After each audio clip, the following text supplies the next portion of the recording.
Yo, what is going on? Welcome back to the show. Hope everybody is doing good. Today we're diving back into that lab and we're talking MarShawn Lloyd, running back from the South Carolina Gamecocks and USC Trojans, because, a lot of people are excited about this guy. I'm a little bit lukewarm, on the fence just a little bit. I got some good pros, cons, and a grade score. See where he does fit with the rest of these rookies out of this class. Whenever I look and listen to people discuss the talents of MarShawn Lloyd, I have my own eye in scouting and how I view a lot of these players. Take it for what it is. You want to listen to others, I completely understand. I don't miss very often, but if I do, I will eat my words. This is one of these gentlemen that it's going to be one of those situations.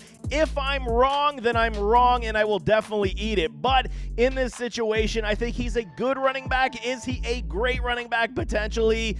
There is a lot of debate for me in that sense. But let's talk about that team that drafted him, those Green Bay Packers, round 3, pick 25 in the NFL draft, which was interesting. They lost themselves Aaron Jones. They go and sign themselves Josh Jacobs to the backfield. Still got A.J. Dillon, and then they go and draft Lloyd here in the 3rd round. Kind of interesting because a lot of people, making claim that he is like this scat back type of Jerick McKinnon type of, very much the 3rd down type of running back. And I don't really view him that way. Yes, he does have that ability, but there is some better, 1st and 2nd down ability and appeal that you're looking for out of this running back as well. But then you sign yourself Josh Jacobs. You got a bruiser like an A.J. Dillon. How does his role truly fit on this offense early on in this process? We will see. Maybe they nurse him along. He's dealt with some injury issues, so maybe that also is the problem. Not much in terms of depth. You got Emmanuel Wilson after those Josh Jacobs and an A.J. Dillon, then Howard and Merriweather. So your room isn't necessarily vast with top-end running back potential and opportunity. So this does pose well for a MarShawn Lloyd to have a good role or be a fixture later on. Maybe they move on from an A.J. Dillon in the near future, and then Lloyd is that dude. So we will see. Josh Jacobs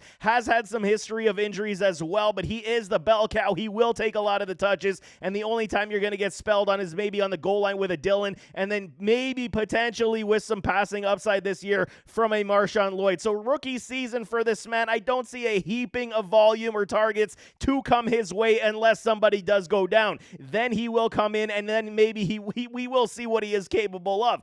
I'm not suggesting and sitting here that telling you that he is a terrible running back, because that's not the case. He's got a lot of potential. He was a 5-star recruit. There is no question that he has abilities, but it just never panned out the way that I wanted to see in his collegiate career, and I was hoping for a little bit more. But going to the Green Bay Packers in round 3 does seem like a little bit of a, reach for me, even though a lot of, I saw a lot of the analysts suggest that he was the best running back in this class. I am not in that boat whatsoever. You guys can have that one. I am definitely not preaching that. But as for his measurables, like always, he stands 5'9", 220. He is 23 years of age, 32 contests, 291 in attempts, 1621 in yards, 5.6 on the average, and a nice 19 touchdowns. So he does have a nose for the end zone. He is able to find his way and score TDs. That is a positive as well. Limited workload, 5.6 on the average. You gotta like that a lot, man. He's able to at least extend plays over that 5-yard threshold. 35 receptions for almost 500 yards, 452,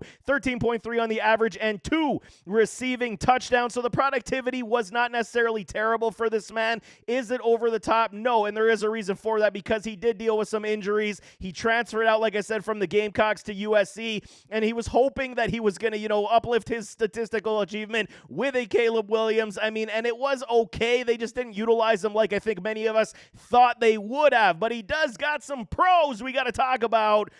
And I like his Gamecock tape better. I'm just going to throw it out there right there. He looked a lot more explosive to me, looked a lot more flashy that we were hoping that we were going to see coming out of high school as that 5-star recruit. So I'm telling y'all, it's not I'm going to put it here as a pro because it's a statement more than a pro, but I do like the Gamecock tape a lot better than USC. There was flash at USC, made a lot of good plays. There is no question. But as they fell off, you were hoping, those last 5-6 games where Caleb wasn't necessarily playing his top-end ball, you were hoping that they were going to lean on Lloyd a little bit more, and you just didn't feel like it was able to be done. So, for me, Gamecock film is a little bit better. He does have a stout frame. 5'9", 220 is nice, man. He is put together in that sense. Even if he does put on another 5-10 pounds, he will have a good size and ability to at least bounce off these tacklers and take some punishment. He's got decent athletic ability too, even better, like above average athletic ability for me. You do see it on the field when he is juking, shaking. He does have a lot of that ability ability in his game,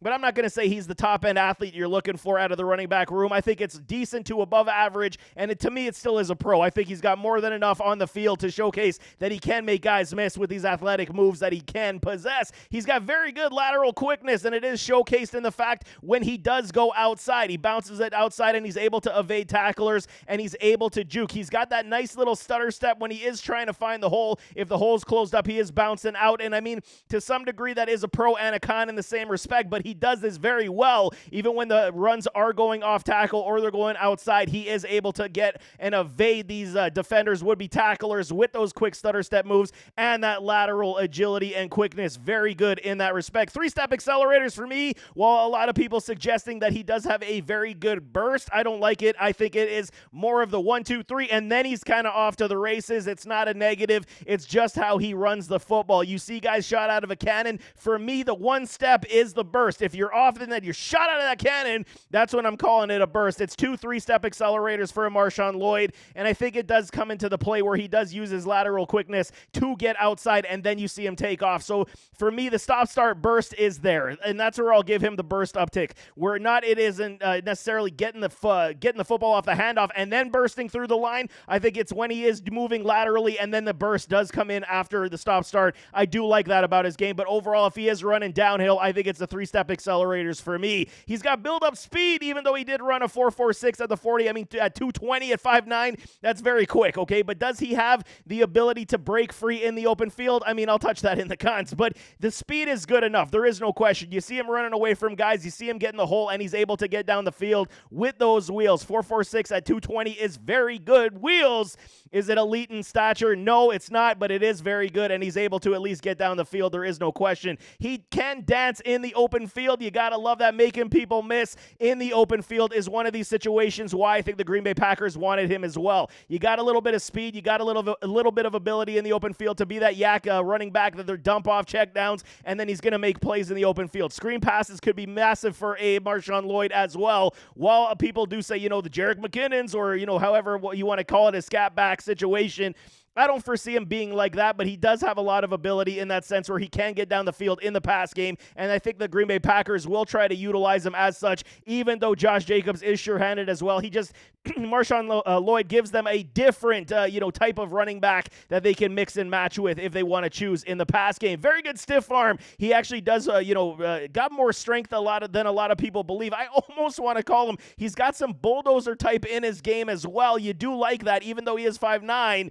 I mean, he's able, that drop shoulder is definitely there. He's going to at least make contact with the defenders on point of contact, make a challenge for, getting more yards and extending plays. You do like that quite a bit, man. Good avoid tackle, like I said, with the open field stutter steps, with the jukes and shakes. He does have that. Nice side steps are there as well. So he is able to evade tacklers, which gives him that decent to above average athletic ability. While I'm not saying he's the elite, tendencies that you want to see out of the running back, some may say I'm definitely not. Hands are above average to maybe a little bit better than above average in that sense as well, and he will be utilized as such in that pass game. Do like that about MarShawn Lloyd quite a bit. For his cons, okay, never a 1,000-yard runner. That's a big one for me for a former 5-star recruit. I mean, come on, you got to get some more touches. We talk about how many career attempts. He's never crossed 116 rush attempts. That's his career high in his collegiate career. Yes, I understand he dealt with injuries, but I mean, this is not, he hasn't proven that he's a full-blown workload back that everybody's hoping he's going to be. So if you're pegging him to be this third down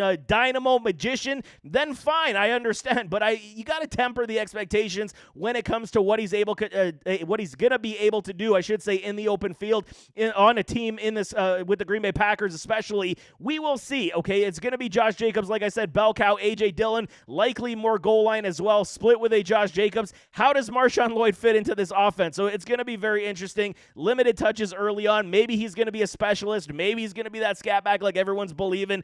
He will have his opportunities, but again, for everyone to be claiming he's the best running back in this class, I mean, I even saw people discussing, he's in the same realm of his Bijan and all. Come on, man. You guys got, I don't know what y'all smoking over there. He's good. He's not that good, man. He's got ball security issues, 8 fumbles in his collegiate career for under 300 attempts. That is not good. No bueno. I do not like that at all. If you're fumbling the football and you're not necessarily carrying the load and you got injury history, man, this is not good news. A lot of red flags for me, man. He can bounce outside a little too often for me. Trust your lanes, trust your vision.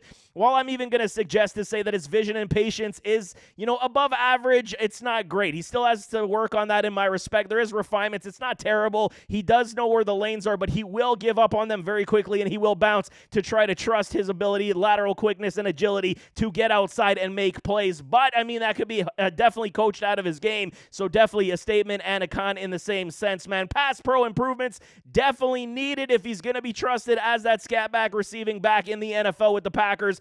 Given that support to a Jordan Love, he's got to improve just a little bit more. Get a little bit lower, a little bit more leg drive awareness in where these blitzers are coming and pick them up as they're coming to smash your quarterback, no question. Like I said, third-time injury history is prevalent, man. ACLs in 2020, missed games in both 2022 and 2023, so there is a history of missing time due to injury. Not very durable, so this is another problem. Like I'm saying, big red flag in that sense. Does not have the breakaway wheels for me. He will get caught from behind. While he does have, unless he's got the lane wide open, he can make it all the way to the end zone. Have seen him do it, but majority of the time, if somebody's on his heels, he is getting caught, so I will put that in there as well. And the 5-star recruit, carried him. You want to say more of a statement than a con, but it's more of a question for me. Did the 5-star recruit status carry him into the NFL throughout his collegiate career? Transferring over to USC was a good move. Got his stat line up a little bit. Looked a lot, looked good, but like I said, he looked more explosive to me with the Gamecocks overall. So that's one thing I want to say.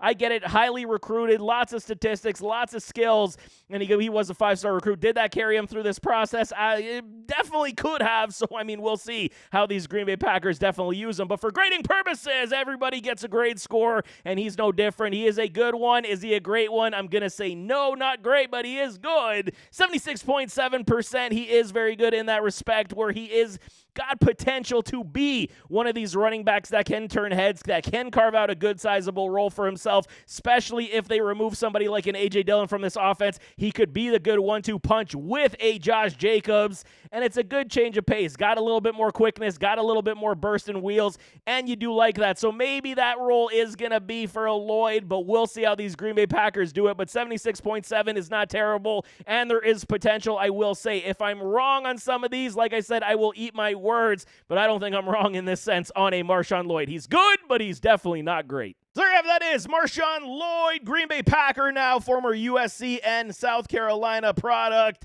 And again, we'll see what it is, man. The story on the field will definitely tell the tale. Preseason will be interesting. I will be watching with big peeled eyes on this Green Bay Packers running back room. See what he can do, man. I do like his game. There is a lot of potential, like I'm saying. I just want to see it on the field with far more consistency to be a believer like a lot of y'all are. But nevertheless, as always, don't forget to hit that like button, hit that subscribe button, jump in those comments, give me your thoughts, and we'll see you next time. I am out.